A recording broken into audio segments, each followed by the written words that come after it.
नमः शिवाय। सावन मास व्रत कथा अध्याय 23। कृष्ण जन्माष्टमी व्रत का वर्णन।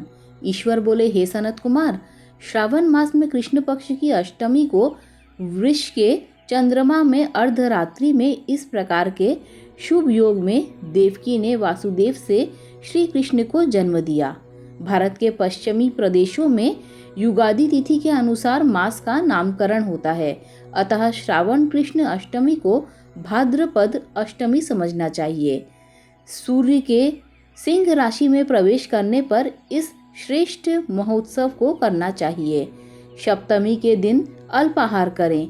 इस दिन दंत धावन करके उपवास के नियम का पालन करें और जितेंद्रिय होकर रात में शयन करें। जो मनुष्य केवल उपवास के द्वारा कृष्ण जन्माष्टमी का दिन व्यतीत करता है, वह 7 जन्मों में किए गए पापों से मुक्त हो जाता है, इसमें संदेह नहीं है।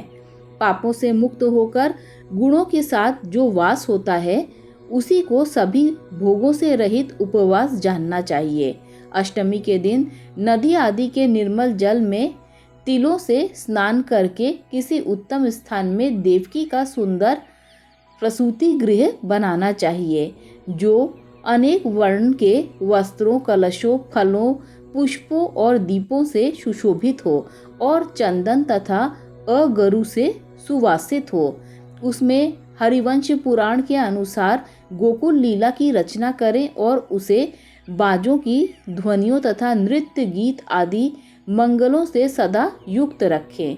उस गृह के मध्य में षष्ठी देवी की प्रतिमा सहित सुवर्ण, चांदी, ताम्र, पीतल, मिट्टी, काष्ठ तथा मणि की अनेक रंगों से लिखी हुई श्री कृष्ण की प्रतिमा स्थापित करें। वहां 8 शल्य वाले पर्यंक पलंग के ऊपर सभी शुभ लक्षणों से संपन्न प्रसूतावस्था वाली देवी की मूर्ति रखकर उन सबको एक मंच पर स्थापित करें और उस पर्यंक में स्तनपान कराते हुए सुप्त बाल रूप श्री कृष्ण को भी स्थापित करें। उस सूतिका गृह में एक स्थान पर कन्या को जन्म दी हुई यशोदा को भी कृष्ण के समीप लिखें। साथ ही साथ हाथ जोड़े हुए देवताओं, यक्षों, विद्याधरों तथा अन्य देव योनियों को भी लिखें और वहीं पर खड्ग तथा ढाल धारण करके खड़े हुए वासुदेव को भी लिखें।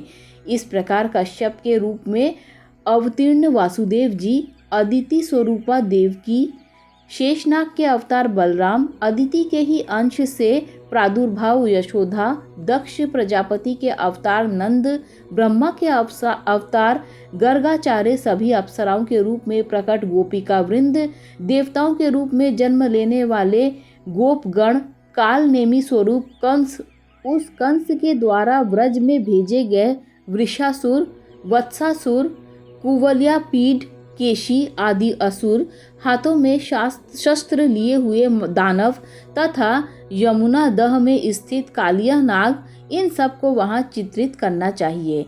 इस प्रकार पहले इन्हें बनाकर श्री कृष्ण ने जो कुछ भी लीलाएं की हैं, उन्हें भी अंकित करके भक्तिपरायण होकर प्रयत्न पूर्वक 16 उपचारों से देवकी इस मंत्र के द्वारा उनकी पूजा करनी चाहिए। वेणु तथा वीणा की ध्वनि के द्वारा गान करते हुए प्रधान किन्नरों से निरंतर जिनकी स्तुति की जाती है, हाथों में भृंगारी, दर्पण, दूर्बा, दधि कलश लिए हुए किन्नर जिनकी सेवा कर रहे हैं, जो शैया के ऊपर सुंदर आसन पर भली भांति विराजमान है, जो अत्यंत प्रसन्न मुखमंडल वाली है और पुत्र से शोभायमान है, वे देवताओं की माता तथा विजय सुतसुता देवी देवकी अपने पति वासुदेव सहित सुशोभित हो रही हैं। उसके बाद विधि जानने वाले मनुष्य को चाहिए कि आदि में प्रणव तथा अंत में नमः से युक्त करके अलग अलग सभी के नामों का उच्चारण करके सभी पापों से मुक्ति के लिए देवकी वासुदेव, वासुदेव बलदेव, नंद तथा यशोदा की पृथक पृथक पूजा करनी चाहिए। उसके बाद चंद्रमा के उदय होने पर श्री हरि का स्मरण करते हुए चंद्रमा को अर्घ्य प्रदान करें। इस प्रकार कहना चाहिए, हे क्षीर सागर के प्रादुर्भूत, हे अत्रि गोत्र में उत्पन्न, आपको नमस्कार है। हे रोहिणीकांत, मेरे इस अर्घ्य को आप स्वीकार कीजिए। देवकी के साथ वासुदेव, नंद के साथ यशोदा, रोहिणी के साथ चंद्रमा और कृष्ण के साथ बलराम की विधिवत पूजा करके मनुष्य कौन सी परम दुर्लभ वस्तु को प्राप्त नहीं कर सकता है। कृष्ण जन्माष्टमी का व्रत 1 करोड़ एकादशी व्रत के समान होता है।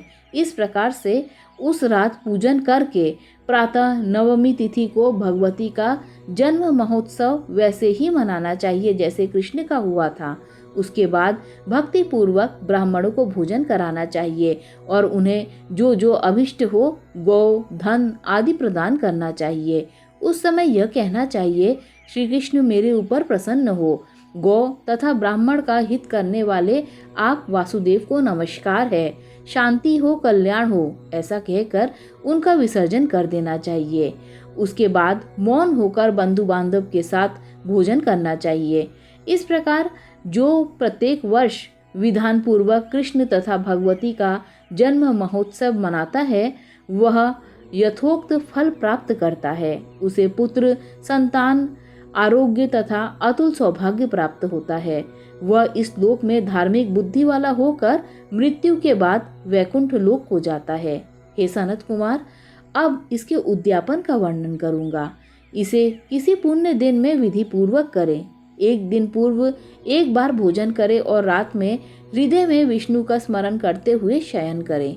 इसके बाद प्रातःकाल संध्या आदि कृत्य संपन्न करके ब्राह्मणों स्वस्ति वाचन कराएं और आचार्य का वरण करके ऋत्विकों की पूजा करें। इसके बाद वित्त शाठ्य से रहित होकर 1 पल अथवा उसके आधे अथवा उसके भी आधे पल सुवर्ण की प्रतिमा बनवानी चाहिए और इसके बाद रचित मंडप में मंडल के भीतर ब्रह्मा आदि देवताओं की स्थापना करें। इसके बाद वहां तांबे अथवा मिट्टी का एक घट स्थापित करें और उसके ऊपर चांदी या बांस का एक पात्र रखें। उसमें गोविंद की प्रतिमा रखकर वस्त्र से आच्छादित करके व्यक्ति 16 उपचारों से वैदिक तथा तांत्रिक मंत्रों के द्वारा विधिवत पूजा करें। इसके बाद शंख से पुष्प, फल, चंदन तथा नारिकेल फल सहित शुद्ध जल लेकर पृथ्वी पर घुटने टेक कर यह कहते हुए देवकी सहित भगवान श्री कृष्ण को अर्घ्य प्रदान करें। कंस के वध के लिए, पृथ्वी का भार उतारने के लिए, कौरवों का नाश करने के लिए तथा दैत्यों के संहार के लिए आपने अवतार लिया है। हे हरे, मेरे द्वारा प्रदत्त इस अर्घ्य को आप देवकी सहित ग्रहण करें। इसके बाद बुद्धिमान को चाहिए कि चंद्रमा को पूर्वोक्त विधि से अर्घ्य प्रदान करें। पुनः भगवान से प्रार्थना करें, हे जगन्नाथ, हे देवकी पुत्र, हे प्रभु, हे वासुदेव पुत्र, हे अनंत, आपको नमस्कार है, भवसागर से मेरी रक्षा कीजिए। इस प्रकार देवेश्वर से प्रार्थना करके रात्रि में जागरण करना चाहिए। पुनः प्रातःकाल शुद्ध जल में स्नान करके जनार्दन का पूजन खीर, तिल तथा घृत से मूल मंत्र के द्वारा भक्ति पूर्वक 108 आहुति देकर पुरुष सूक्त से हवन करें और पुनः इदम विष्णुर्वी चक्रमे इस मंत्र से केवल घृत की आहुति देनी चाहिए। पुनः पूर्णाहुति देकर तथा होम शेष संपन्न करने के अनंतर आभूषण तथा वस्त्र आदि से आचार्य की पूजा करनी चाहिए। उसके बाद व्रत की संपूर्णता के लिए दूध देने वाली सरल स्वभाव वाली बछड़े से युक्त उत्तम लक्षणों से संपन्न सोने की सींग, चांदी के खुर, कांस्य की दोहनी, मोती की पूंछ, ताम्र की पीठ तथा सोने के घंटे से अलंकृत की हुई एक कपिला गौ को वस्त्र से आच्छादित करके दक्षिणा सहित दान करना चाहिए। इस प्रकार दान करने से व्रत संपूर्णता को प्राप्त होता है। कपिला गौ के अभाव में अन्य गौ भी दी जा सकती है। इसके बाद ऋत्विजों को यथा योग्य दक्षिणा प्रदान करें। इसके बाद 8 ब्राह्मणों को भोजन कराएं और उन्हें भी दक्षिणा दें।